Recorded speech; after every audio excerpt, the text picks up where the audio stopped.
Hello everyone, welcome to study IAS YouTube channel. दोस्तों, मेरा नाम है आदित्य कुमार मिश्रा और स्वागत करता हूं आपका स्टडी आईएएस के इस यूट्यूब चैनल पे। दोस्तों, आज यहाँ पे हम लोग बहुत ही इंटरेस्टिंग टॉपिक डिस्कस करने जा रहे हैं जिसका नाम है बौद्ध धर्म। बौद्ध धर्म आप जान रहे हो, बुद्धिज्म, ठीक है। तो बौद्ध धर्म के बारे में जो भी यहाँ पे टॉपिक हम लोग कवर करने वाले हैं तो वह आपके एग्जाम्स में ज्यादातर जो भी क्वेश्चंस पूछे जाते हैं तो इन्हीं टॉपिक से पूछे जाते हैं।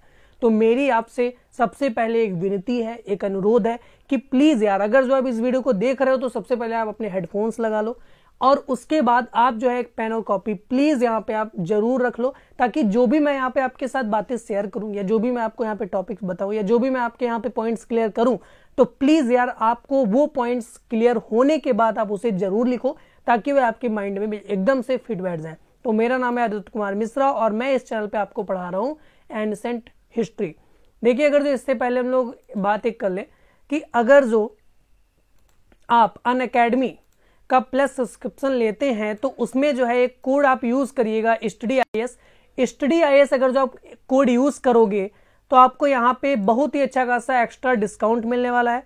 तो आप एक्स्ट्रा डिस्काउंट पाने के लिए स्टडी आईएएस का कोड यूज करो, ठीक है। और इसके बाद अगर जो आपको कोई भी प्रॉब्लम क्रिएट होती है या आपको कोई भी प्रॉब्लम आपको कोर्स से रिलेटेड लग रही है या आपको कोड से रिलेटेड लग रही है या आपको कोई भी टॉपिक समझ में नहीं आ रहा है तो आप हमारे टेलीग्राम ग्रुप से ज्वाइन हो सकते हो, आप हमें इंस्टाग्राम पे फॉलो कर सकते हो, आप हमें फेसबुक पे लाइक कर सकते हो और आप जो है हमें मेल कर सकते हो इस मेल आईडी पे, ठीक है। तो आपको ये सही चीज समझ में आ गई। तो आपको क्या करना है कि अगर जो आप अनअकैडमी, फिलहाल तो आप अनअकैडमी को जरूर आप यहाँ पे कोड परचेस करो, कोर्स परचेस करो, बिकॉज यहाँ पे आपको बहुत ही ज्यादा फायदा होने वाला है अनअकैडमी, क्योंकि इंडिया का लार्जेस्ट लर्निंग प्लेटफॉर्म है, ठीक है।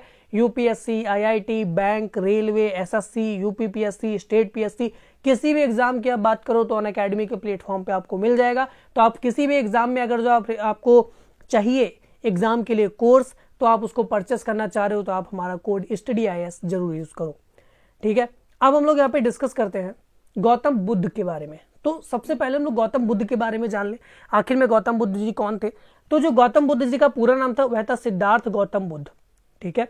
जो इनके बचपन का नाम था वह नाम था उनका सिद्धार्थ, और इनका जो जन्म हुआ इनका 563 ईसा पूर्व में लुम्बिनी, नेपाल में, ठीक है। तो जो गौतम बुद्ध जी का जन्म हुआ था वह हुआ था 563 ईसा पूर्व लुम्बिनी, नेपाल में। और इनकी अगर जो मृत्यु की बात करें तो इन्होंने जो है 483 ईसा पूर्व में कुशीनगर, जो भारत में है और उत्तर प्रदेश में पड़ता है, तो कुशीनगर में यहाँ पे अपना इन्होंने महानिर्वाण प्राप्त किया, ठीक है। फिर उसके बाद अगर जो बात करें तो शादी, तो इनकी शादी हुई थी यशोधरा से, ठीक है, बड़ी कम एज में हो गई थी। अगर जो बच्चे की बात करें तो इनके सिर्फ एक ही पुत्र था, उसका नाम था राहुल। और अगर जो पिता का नाम बात करें तो इनके पिता का नाम था सुद्धोधन और माता का नाम था माया देवी, ठीक है। इन सारे टॉपिक्स को हम लोग एक बार फिर से क्लियर कर लेते हैं। देखिए, यहाँ पे जो है इनका बचपन का नाम क्या था, सिद्धार्थ, ठीक है। बुद्ध का जो बचपन का नाम था वह था गौतम बुद्ध सिद्धार्थ, और इनका जो जन्म हुआ था वह 563 ईसा पूर्व लुम्बिनी, नेपाल में हुआ था, ठीक है। और इनका जो है मृत्यु जो हुई वो 483 ईसा पूर्व कुशीनगर में इनकी मृत्यु हुई थी, ठीक है। तो आप एक चीज ध्यान रखिएगा कि लुम्बिनी में इनका जन्म हुआ था और कुशीनगर में जो है इनकी मृत्यु हुई थी, ठीक है। तो और इनकी अगर जो शादी की बात करें तो शादी इनकी यशोधरा से हुई थी और पुत्र एक ही था, वो था राहुल। और उसके बाद पिता का नाम जो इनके था वह सुद्धोधन था और जो माता का नाम था वह माया देवी था, ठीक है।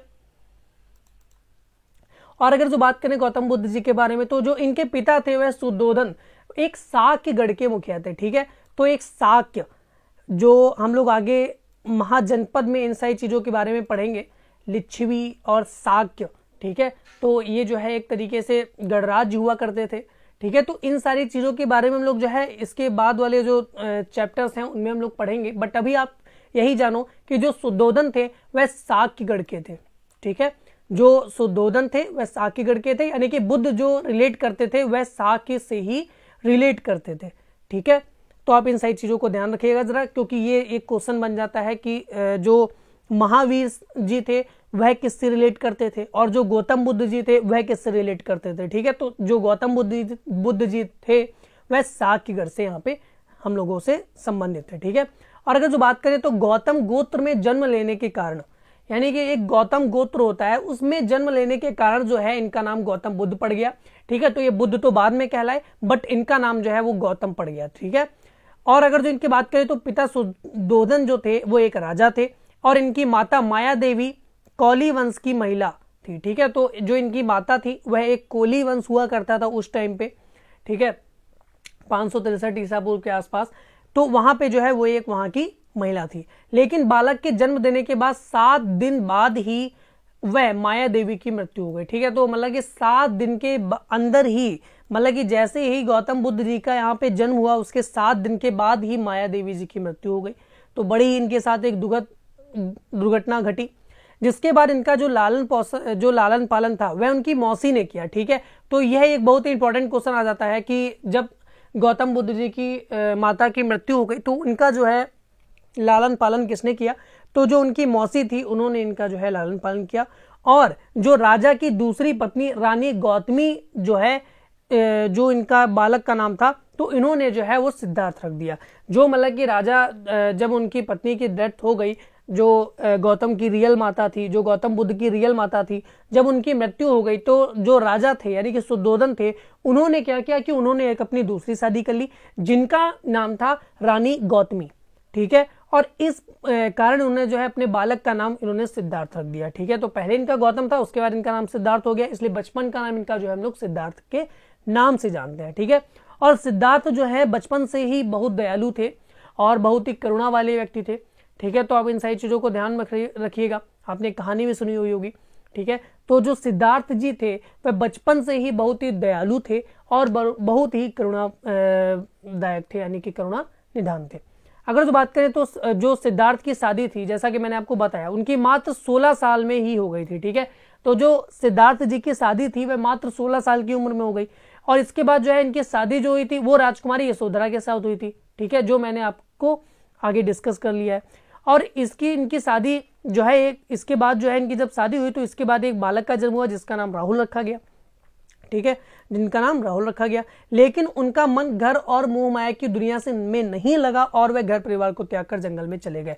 जो इनके साथ एक घटना घटित हुई, तो सबसे पहले जो घटना घटित हुई कि इनकी माता की मृत्यु हो जाना, और उसके बाद जो ये घटना घटित हुई कि भाई बहुत ही जल्दी इनकी शादी कर दी गई। अब जल्दी शादी कर दी गई तो सारी मोह माया से विरक्त हो गए, इनका मन ही नहीं लग रहा था कि यह जो है इन सारे परिवार के जंजालों में पड़े। तो इन्होंने क्या किया कि बड़ी ही सिंपल वे में इन्होंने त्याग कर दिया, सारे अपने परिवार का त्याग कर दिया और ये जो है अपने जंगल में निवास कर गए, जंगल में चले गए।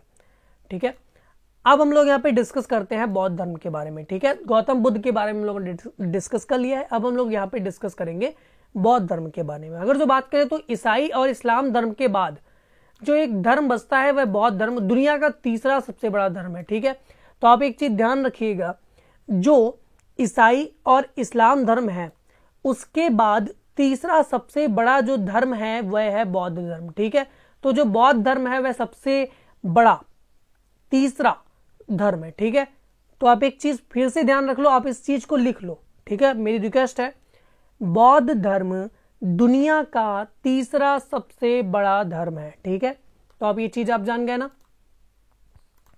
बौद्ध धर्म भारत की श्रमण परंपरा से निकला धर्म और महान दर्शन है। ठीक है, ईसा पूर्व 6वीं शताब्दी में बौद्ध धर्म की स्थापना हुई है। आप एक चीज ध्यान रखिएगा, बहुत से क्वेश्चंस आते हैं कि बौद्ध धर्म की स्थापना कब हुई, बौद्ध धर्म की स्थापना किसने की। ठीक है, तो जो 6वीं शताब्दी हुई, ईसा पूर्व 6वीं शताब्दी, वहां पे जो है बौद्ध धर्म की स्थापना हुई। और बौद्ध धर्म की स्थापना किसने की? गौतम बुद्ध जी ने बौद्ध धर्म की स्थापना की। ठीक है, तो जो बौद्ध धर्म के संस्थापक थे उनका नाम था महात्मा बुद्ध। ठीक है, तो आप एक चीज ध्यान रखिएगा, और महात्मा बुद्ध जी के बचपन का क्या नाम था, यह चीज जो है आप कमेंट करके मुझे बताइएगा। ठीक है, और अगर जो भी वीडियोस देख रहे हो, अगर जो आपको ये चीज यहाँ पे मैं क्वेश्चन एक पूछ रहा हूँ कि बौद्ध जी का जो नाम था बचपन का, वह गौतम बुद्ध जी के बचपन का नाम क्या था। ठीक है, और भगवान बुद्ध का जन्म जो है 563 ईसा पूर्व में हुआ था लुम्बिनी नेपाल में, और इन्होंने जो है महापरिनिर्वाण जो है 483 ईसा पूर्व कुशीनगर भारत में पा लिया था। जो महापरिनिर्वाण इनको प्राप्त हुआ वह जो है 483 ईसा पूर्व कुशीनगर में, यानी कि जो भारत में कुशीनगर है वहां पे इनको प्राप्त हुआ। ठीक है, और उनके महापरिनिर्वाण के अगले 5 शताब्दियों में बौद्ध धर्म पूरे भारतीय उपमहाद्वीप में फैला और अगले 2000 वर्षों में मध्य पूर्वी और दक्षिण पूर्वी जम्बू महाद्वीप में भी फैल गया। ठीक है, यानी कि जो उनकी 5 शताब्दियों बाद अगर जो हम लोग बात करें अच्छे तरीके से, तो जो अशोक थे, अशोक ने बौद्ध धर्म का प्रचार प्रसार इतना कर दिया कि यह पूरे विश्व भर में विख्यात हो गया। इसके बाद हम लोग जो है अशोक के बारे में भी जानेंगे, अशोक से रिलेटेड टॉपिक्स को जानेंगे कि अशोक कौन थे, क्या थे, किस कुल से संबंधित थे, कहाँ के राजा थे। ठीक है, क्योंकि महान सम्राट अशोक बोला गया है, महान अशोक बोला गया है, चक्रवर्ती अशोक बोला गया है। ठीक है, तो इन सारी बातों को हम लोग अपने चैप्टर में जानेंगे, बट अभी के लिए हम लोग ये जान लें कि अशोक ने सबसे ज्यादा बौद्ध धर्म का प्रचार प्रसार पूरे विश्व भर में किया है। ठीक है, और फिर अगर जो बात करें तो यहाँ पे बहुत ही अच्छी चीज मैंने लिख रखी है कि जो बौद्ध धर्म के संस्थापक गौतम बुद्ध थे, इनको जो है एशिया का ज्योतिपुंज कहा जाता है।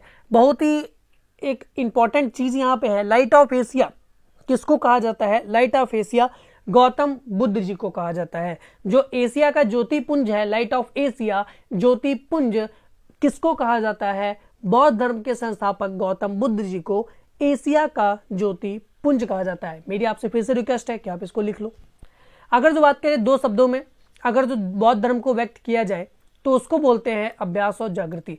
अगर जो हम दो शब्दों में बौद्ध धर्म को व्यक्त करें, मतलब कि बौद्ध धर्म को अगर जो हम बताएं किसी को, तो सिर्फ दो शब्दों में इसकी हम लोग परिभाषा जान सकते हैं, अभ्यास और जागृति। अभ्यास और जागृति। बौद्ध धर्म नास्तिकों का धर्म है। कर्म ही जीवन में सुख और दुख लाता है, सभी कर्म चक्रों से मुक्त हो जाना ही मोक्ष है। मतलब कि जो जैसा आप कर्म करोगे उसी प्रकार से आप सुख और दुख को प्राप्त करोगे। आपके जैसे कर्म होंगे आप सुख दुख के उसी प्रकार से भागीदार बनोगे, और सभी कर्मों से, सभी कर्म चक्रों से मुक्त हो जाना ही मोक्ष है। ठीक है, आप एक चीज ध्यान रखिएगा, सभी कर्म चक्रों से मुक्त हो जाना ही मोक्ष है। ठीक है, या आप एक चीज जान रहे होगे कि जितने भी धर्म है वो सभी यही बताते हैं कि मोक्ष की प्राप्ति, मोक्ष की प्राप्ति, मोक्ष की प्राप्ति, यानी कि आप मोक्ष की प्राप्ति ही जीवन का परम उद्देश्य है। मनुष्य के जीवन का लक्ष्य ही मोक्ष प्राप्ति है। इन सारी बातों को अगर जो हम लोग एक कंक्लूजन निकालें तो जितने भी धर्म आपस में जुड़ते आके हैं वह यही बोलते हैं कि अगर जो मनुष्य है तो वह मोक्ष की प्राप्ति के लिए अपने जीवन प्रयत्न कर्म करता रहे, वह ऐसे ही कर्म करे जो मोक्ष की प्राप्ति उसको दिलवा सके। ठीक है, फिर अगर जो बात करें तो सिद्धार्थ जब कपिलवस्तु की सैर कर निकले थे, जो सिद्धार्थ यानी कि गौतम बुद्ध जी जब कपिलवस्तु की सैर करने के लिए निकले तो वहां पे उन्होंने 4 दृश्यों को देखा। वह 4 दृश्य कौन कौन से थे? सबसे पहले हम ये बता लें कि एक उन्होंने बूढ़ा व्यक्ति देखा। जब वह अपने सारथी के साथ जा रहे थे तो वहां पे उन्होंने एक बहुत ही इंटरेस्टिंग चीज देखी। वह 4 ऐसी चीजें थी जिनसे वह विरक्त हो गए, जिनसे उनका मन एकदम से परिवर्तित हो गया। पहला जो उन्होंने देखा वह देखा एक बूढ़ा व्यक्ति, दूसरा देखा एक बीमार व्यक्ति, तीसरा देखा एक शव, और चौथा देखा एक सन्यासी। इन सारी कंक्लूजन को निकालने के बाद वह ऐसा विरक्त हुए कि वह जंगल ही चले गए। अब मुझे तो नहीं पता इन सारी चीजों में उन्होंने क्या क्या देखा। लोग क्योंकि अलग अलग अपना दिमाग लगाते हैं कि उन्होंने यह देखा, उन्होंने यह देखा, तो यह तो सारी चीजें गौतम बुद्ध जी जानते हैं कि भाई उन्होंने क्या देखा था उस टाइम पे। ठीक है, बट अगर जो हम लोग डिस्कस करें तो उन्होंने, हम लोगों को इतना ही ध्यान रखना है कि एक उन्होंने बूढ़ा व्यक्ति देखा, एक बीमार व्यक्ति देखा, एक शव देखा और एक सन्यासी देखा। अब अगर जो बात करें तो गया के निकट जो गया है, गया, ठीक है, गया के निकट एक वट वृक्ष के नीचे वैशाख पूर्णिमा को उन्हें ज्ञान प्राप्त हुआ और उसी दिन वह तथागत हो गए। जिस वृक्ष के नीचे उन्हें ज्ञान प्राप्त हुआ वह आज भी बोधि वृक्ष के नाम से जाना जाता है और उसी नाम से विख्यात है। ज्ञान प्राप्ति के समय उनकी अवस्था 35 वर्ष थी। ज्ञान प्राप्ति के बाद तपस्सु तथा कालिक नाम 2 शूद्र उनके पास आए। महात्मा बुद्ध ने उन्हें ज्ञान दिया और बौद्ध धर्म का प्रथम अनुयायी बनाया। अब इसके बारे में अगर हम डिस्कस करें, सिद्धार्थ जो सिद्धार्थ जी थे उनका नाम गौतम जी जब गया के निकट वट वृक्ष के नीचे बैठे वैशाख पूर्णिमा के दिन और जब उन्हें ज्ञान प्राप्त हुआ तो वह न सिद्धार्थ रहे और ना वो गौतम रहे, वह बन क्या गए? बौद्ध।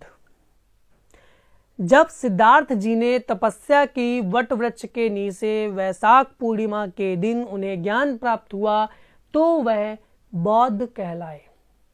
बौद्ध का मतलब ज्ञान प्राप्ति करना। और उसको जो वृक्ष था, जो इस वृक्ष के नीचे उन्होंने ज्ञान प्राप्ति की, उस वृक्ष को बोला गया बोधि वृक्ष।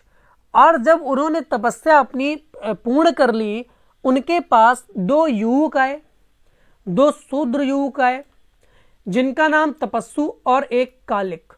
तपस्सु और कालिक नाम के 2 शूद्र आए, उनके पास आए और महात्मा बुद्ध जी ने सबसे पहले जो ज्ञान दिया वह तपस्सु और कालिक को ही दिया और उन्हें बौद्ध धर्म का प्रथम अनुयायी बनाया।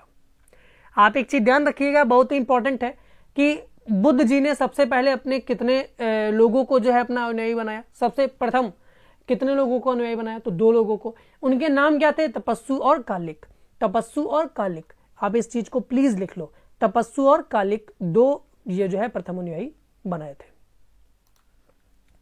अगर जो बात करें तो बुद्ध जी ने अपना पहला जो उपदेश दिया वह सारनाथ में दिया, जो उत्तर प्रदेश में पड़ता है। आई थिंक उत्तर प्रदेश में ही पड़ता है, सारनाथ उत्तर प्रदेश में पड़ता है। बौद्ध ग्रंथों में धर्मचक्र प्रवर्तन कहा जाता है, ठीक है, जिसे जो है उपदेश को बौद्ध धर्म में जो है ग्रंथों में उसे धर्मचक्र प्रवर्तन कहा जाता है। बुद्ध ने अपने उपदेश कौशल, कौशाम्बी और वैशाली राज्य में पाली भाषा में दिए। जो बुद्ध जी ने जो अपने उपदेश दिए वह किस भाषा में दिए? तो उन्होंने जो है पाली भाषा में दिए, ठीक है, और कौशल, कौशाम्बी और वैशाली में राज्य में इन्होंने जो है पाली भाषा में अपने उपदेश दिए थे। बुद्ध ने अपने सर्वाधिक उपदेश कौशल देश की राजधानी श्रावस्ती में दिए थे। श्रावस्ती भी आई थिंक उत्तर प्रदेश में ही पड़ता है। हाँ, बहराइच के आसपास उत्तर प्रदेश में जो है श्रावस्ती पड़ता है, ठीक है। तो यहाँ पे जो है कौशल देश की जो राजधानी थी श्रावस्ती, वहां पे उन्होंने जो है सबसे पहले अपने जो उपदेश दिए, और सबसे पहले उपदेश उन्होंने सारनाथ में दिए, और सबसे ज्यादा जो उपदेश दिए वो दिए कौशल देश की राजधानी श्रावस्ती में। बुद्ध की मृत्यु 80 साल की उम्र में कुशीनगर में चुंद्र द्वारा अर्पित भोजन करने के बाद हो गई, ठीक है। तो एक चुंद्र द्वारा जो है एक भोजन उनको दिया गया था, तो इसके बाद वह जो है उनकी मृत्यु हो गई, जिसे बौद्ध धर्म में जो है मृत्यु नहीं महापरिनिर्वाण कहा गया। मतलब कि बौद्ध धर्म में जो है उनकी मृत्यु को मृत्यु नहीं कहा गया, उनको बोला गया महापरिनिर्वाण। तो बौद्ध जी कभी मरे नहीं, उन्होंने महापरिनिर्वाण ही लिया, ठीक है। तो इन सारी चीजों को आप थोड़ा ध्यान रखिएगा कि जब भी एक चीज आता है मृत्यु का मतलब बौद्ध धर्म में क्या है, तो मृत्यु का मतलब बौद्ध धर्म में महापरिनिर्वाण है, ठीक है। और इसको बोला गया है, और इनकी जो मृत्यु हुई वो 80 साल की उम्र में हुई। 80 साल की उम्र में जो है इन्होंने महापरिनिर्वाण प्राप्त कर लिया था। अब अगर जो बात करें तो एक अनुश्रुति के अनुसार मृत्यु के बाद बुद्ध के शरीर के अवशेषों को 8 भागों में बांटकर उन पर 8 स्तूपों का निर्माण किया गया, ठीक है। जब उनकी बुद्ध के शरीर के अवशेष थे उनको 8 भागों में बांटकर उन पर 8 स्तूपों का निर्माण कराया गया, ठीक है। तो आप एक चीज ध्यान रखिएगा, जब उनकी मृत्यु हो गई तो उनके शरीर को जो है 8 भागों में डिवाइड कर दिया गया, और 8 जो भाग वहां पे रखे गए वहां पे स्तूपों का निर्माण कर दिया गया। अब अगर जो बात करें तो बुद्ध के जो अनुयायी थे उनको 2 भागों में विभाजित थे। जो बुद्ध के अनुयायी हुआ करते थे उन्हें 2 भागों में विभाजित किया गया था, एक तो भिक्षुक और दूसरा उपासक। एक भिक्षुक और दूसरा उपासक। तो भिक्षुक की अगर जो बात करें तो बौद्ध धर्म के प्रचार के लिए जिन लोगों ने संन्यास लिया उन्हें भिक्षुक कहा जाता है। मतलब कि जो भिक्षुक हुआ करते थे उन्होंने बौद्ध धर्म के प्रचार के लिए संन्यास ही ले लिया कि भाई हम हमेशा जो है बौद्ध धर्म के प्रति ही अपने जो है तथ्यों को निकालेंगे, अपने तथ्यों को उपदेश में पुरो करके उन्हीं को उपदेश के स्वरूप में आपके द्वारा दिए गए जो भी उपदेश थे हम उनको जो है पूरी जगह फैलाएंगे, लोगों को बताएंगे, लोगों को समझाएंगे। तो उन्होंने इसके लिए संन्यास ग्रहण कर लिया। उपासक की बात करें तो गृहस्थ जीवन व्यतीत करते हुए बौद्ध धर्म अपनाने वालों को उपासक कहते हैं, और इनकी न्यूनतम आयु 15 साल है। तो जो उपासक होते हैं ये क्या करते हैं कि भाई अगर जो हम सन्यासी नहीं बन सकते हैं तो हम गृहस्थ जीवन में रहते हुए ही बौद्ध धर्म का पालन करेंगे और उनके जो है उपासक बन जाएंगे, ठीक है। तो आपको ये दोनों चीजें समझ में आ गई। बुद्ध के अनुयायी 2 भागों में विभाजित थे, पहला भिक्षुक और दूसरा उपासक। फिर अगर जो बात करें तो प्रविष्ट बौद्ध धर्म के त्रिरत्न हैं, जो बौद्ध धर्म के त्रिरत्न हैं वह कौन कौन से हैं? पहला बुद्ध है, दूसरा संघ है और तीसरा धम्म है। ठीक है, तो अशोक का धम्म हम लोग आगे पढ़ेंगे।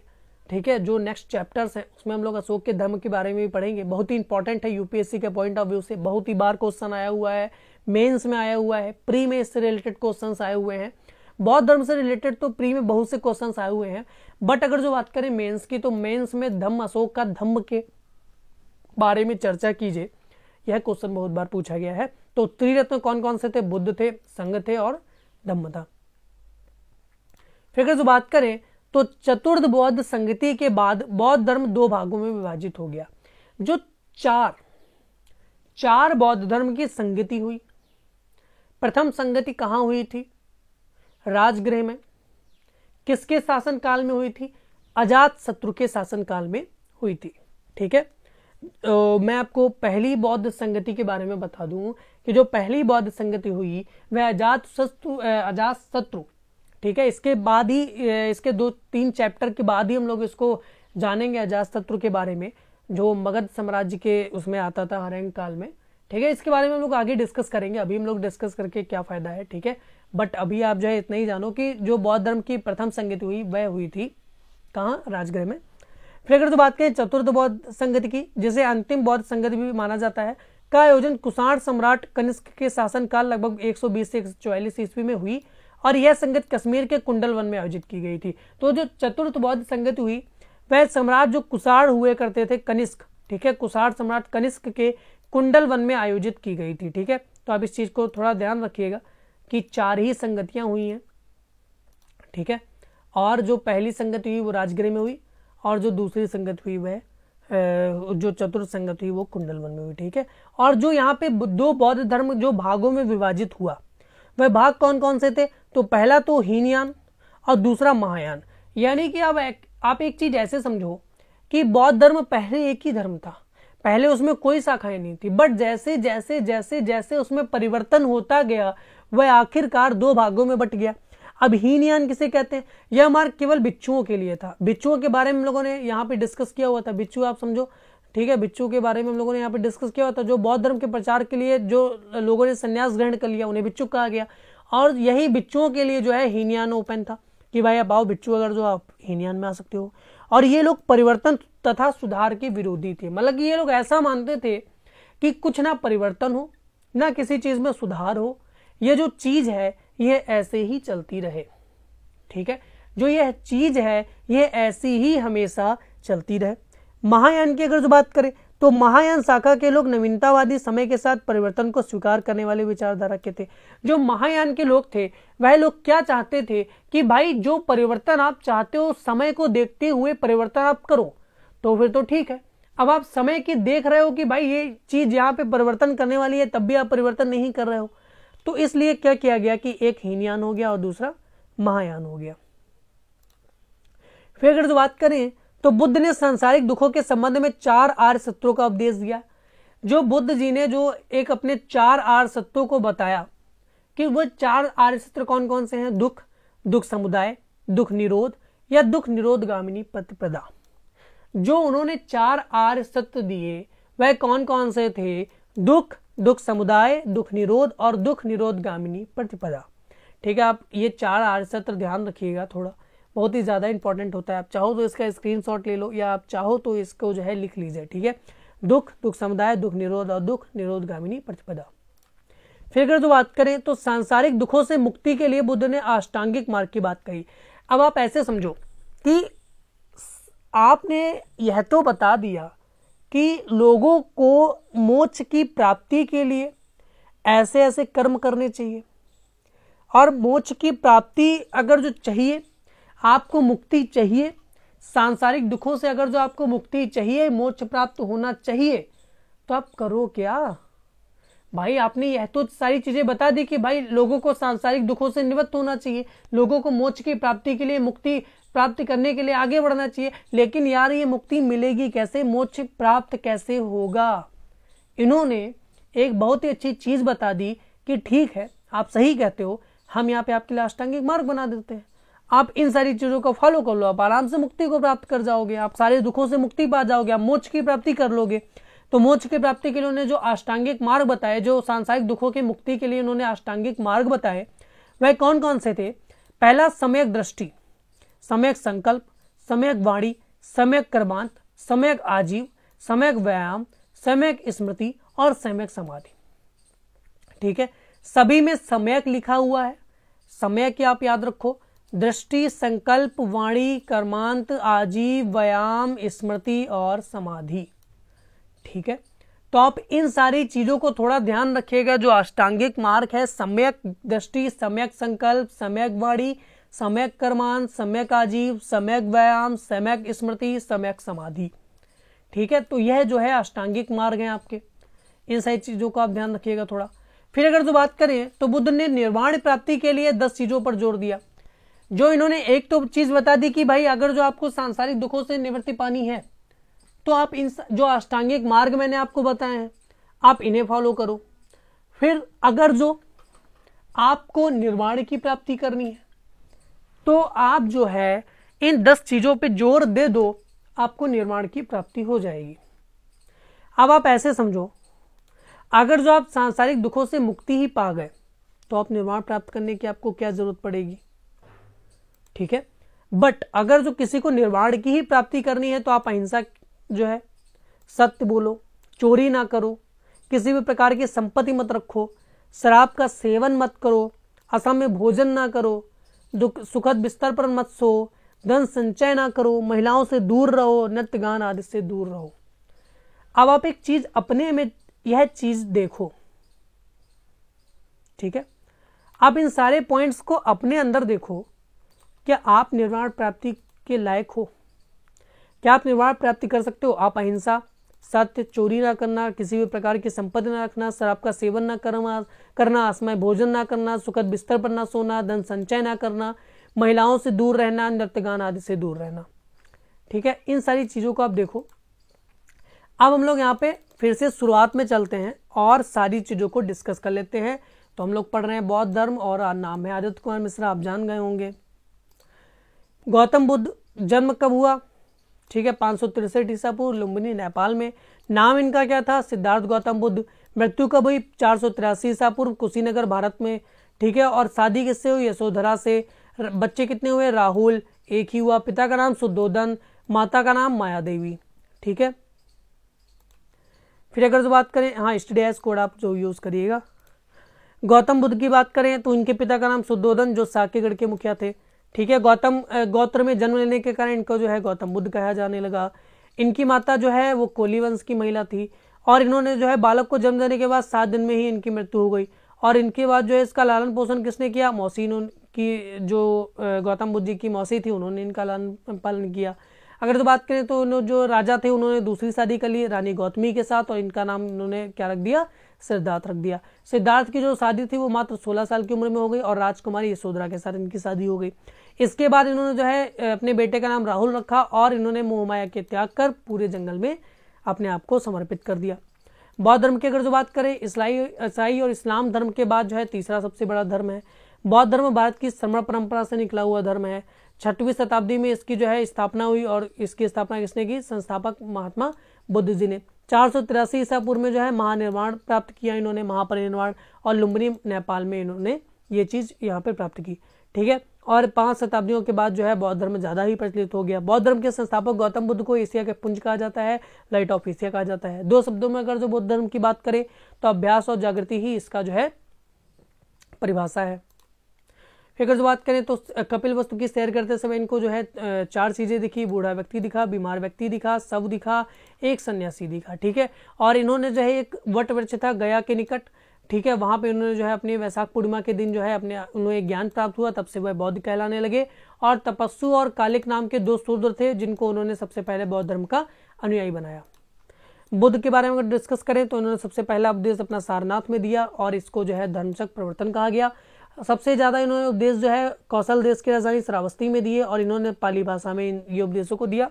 बुद्ध जी की मृत्यु 80 साल की उम्र में कुशीनगर में चोंद द्वारा अर्पित भोजन करने के बाद हुई थी। ठीक है, जिसे बौद्ध धर्म में महापरिनिर्वाण बोला गया है। ठीक है। और इसके बाद जो अवशेषों को 8 भागों में बांट दिया गया और 8 स्तूपों का निर्माण किया गया। जो बौद्ध धर्म थे उनको 2 विभागों में विभाजित किया गया, उनके अनुयायियों को 2 भागों में विभाजित किया गया, भिक्षुक और उपासक। ठीक है। प्रविष्ट बौद्ध धर्म के त्रिरत्न है बुद्ध, संघ, धम्म। चतुर्बौद्ध संगति जो है वो कनिष्क के सम्राट जो हुआ करते थे, कुषाण सम्राट, वहां पे जो है कनिष्क के शासनकाल में हुई थी, और कुंडलवन में जो पड़ता है हमारा कश्मीर में। इनको जो है 2 भागों में डिवाइड किया गया, हीनयान और महायान। बुद्ध ने सांसारिक दुखों के कारण यहाँ पे 4 आर्य सत्यों का विवेचन किया है, दुख, दुख समुदाय, दुख निरोध प्रतिगामिनी प्रतिपदा। ठीक है। सांसारिक दुखों से मुक्ति पाने के लिए अष्टांगिक मार्ग बताए हैं, सम्यक दृष्टि, सम्यक संकल्प, सम्यक वाणी, सम्यक कर्मांत, सम्यक आजीव, सम्यक व्यायाम, सम्यक स्मृति और सम्यक समाधि।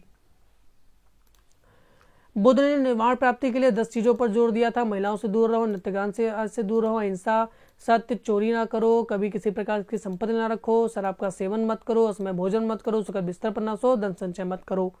ठीक है। तो यहां तक की हमने सारी चीजें जान ली हैं। आई होप कि आपको जो भी पॉइंट मैंने बताए हैं वो सारे सही तरीके से समझ में आ गए होंगे।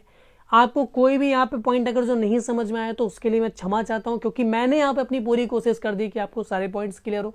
बट अगर जो आपको ऐसा लगता है तो आप एक बार इस वीडियो को रिवाइज कर लीजिएगा, क्योंकि ज़्यादा से ज़्यादा कितनी मिनट की बात होती है, 40 से 45 मिनट की बात है। आप थोड़ा सा रिवाइज कर लो।